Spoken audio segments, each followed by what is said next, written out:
L'espai, paisatge i oratge d'esta setmana ens porta a la Vall d'Albaida, també anomenada Vall Blanca, pel color que donen al substrat les margues del terreny. Comarca ubicada al sud de València, es disposa perpendicular a la costa d'est a oest.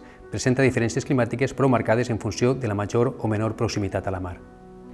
La seva pluviometria anual oscil·la entre els vora 600 litres per metre quadrat anuals que cauen a la part més oriental de la comarca i els 400 de la zona interior, on això sí, es veuen més afectades per les tornades d'estiu. Els temporals de tardor o també de primavera són fonamentals per a sanejar la seva reserva hidrològica.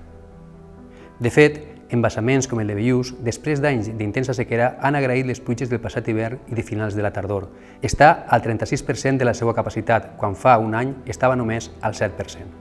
La Universitat de València, a través del Vicerectorat de Participació i Projecció Territorial, ha desenvolupat en els últims anys una estratègia territorial que persegueix afirmar les relacions amb el seu entorn i aproximar la institució acadèmica universitària als veïns de tots els racons de la província de València.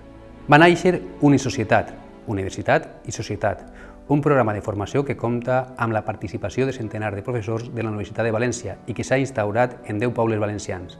En l'actualitat estan matriculat vora 1.500 estudiants.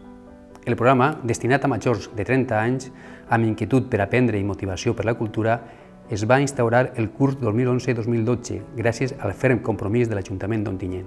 Avui en dia compta amb 300 estudiants procedents tant d'Ontinyent com de la resta de la Vall d'Albaida.